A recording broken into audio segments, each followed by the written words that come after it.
Estamos de volta com o terceiro bloco, falando hoje com a professora Zilda Cristiane Gazin a respeito da homeopatia.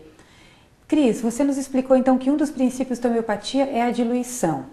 E a gente, quando adquire um medicamento homeopático, né, lá após a receita médica, a gente vê que ele tem uma diluição de 50 vezes, 200 vezes, 300 vezes. Isso significa o quê? Bom, dentro da homeopatia nós trabalhamos com 3 escalas de diluição, que seria a escala decimal.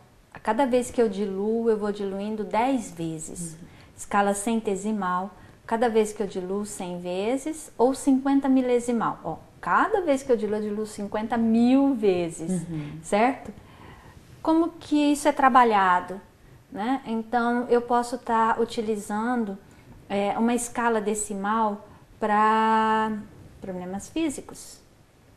Vou dar um exemplo, acho que fica melhor para explicar. Arnica, arnica montana, né? Numa potência baixa, numa diluição baixa, ela é utilizada para traumas físicos, né? Eu bati, né? Eu machuquei, né? Eu torci, vou arrancar um dente, tá? Então o médico pode estar indicando a arnica antes ou depois da agressão, da extração, numa cirurgia.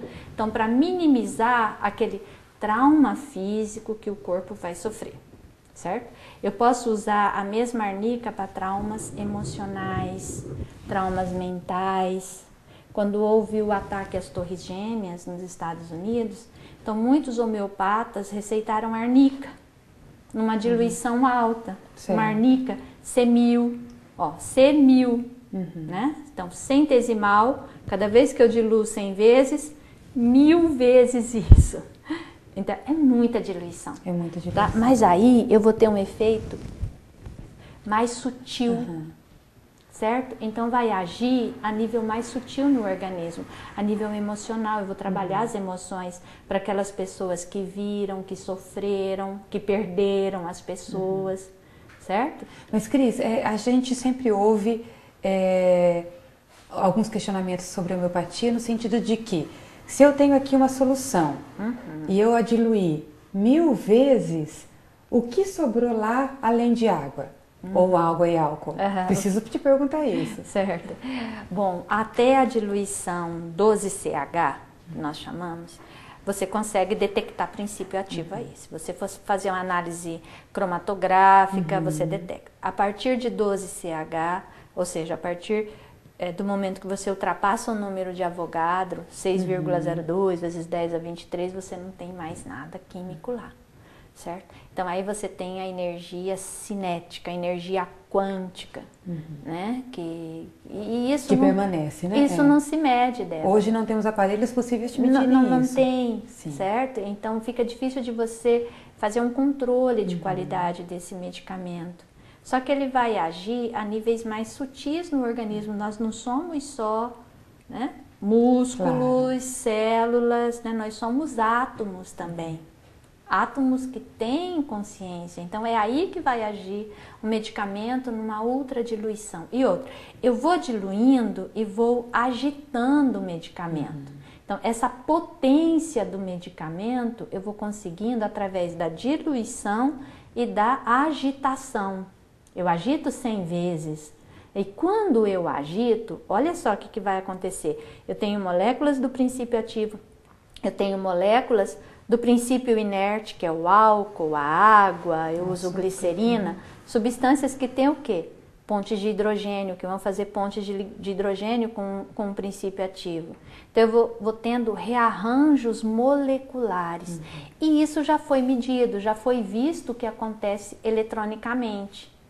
Né? Então, à medida que eu vou diluindo, o que vai acontecendo? Essas moléculas elas vão se duplicando, triplicando, quadruplicando a cada diluição, né? E com isso elas vão diminuindo o seu tamanho. Né? E isso na aula a gente mostra para os alunos, já tem muita coisa descrita explicando.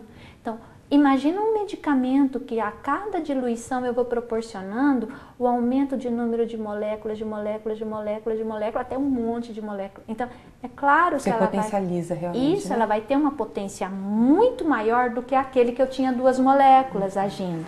do que aqueles que eu tenho 24.000, 200.000, 500.000 moléculas agindo.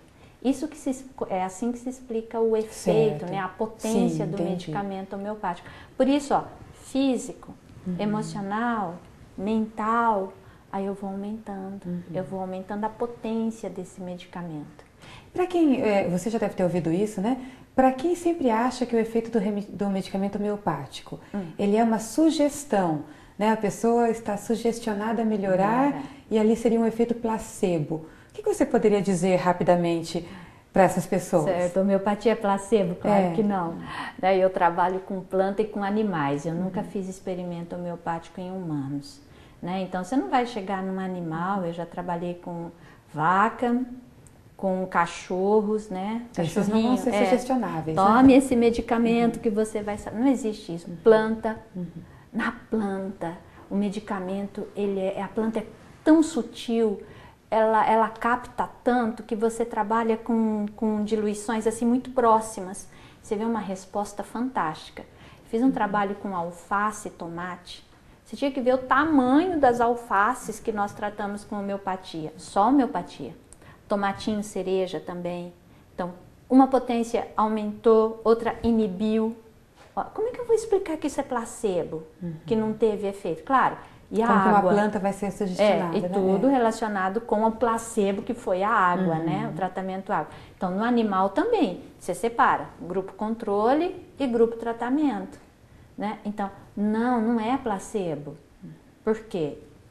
Eu vi isso, eu pesquiso, né? Trabalho com homeopatia aqui, com os alunos.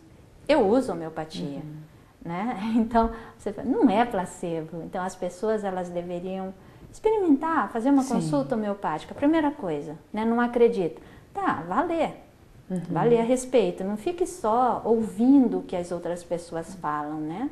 Ou experimente, não custa nada. Claro, né? Fazer uma consulta. E aí vai ter uma opinião própria, né? Claro, você tem que ter uma opinião própria. Cris, olha, é uma delícia conversar sobre esse assunto com você, que é tão conhecedora e tão apaixonada pela homeopatia, né? E a gente poderia ficar falando horas, mas o nosso tempo acabou.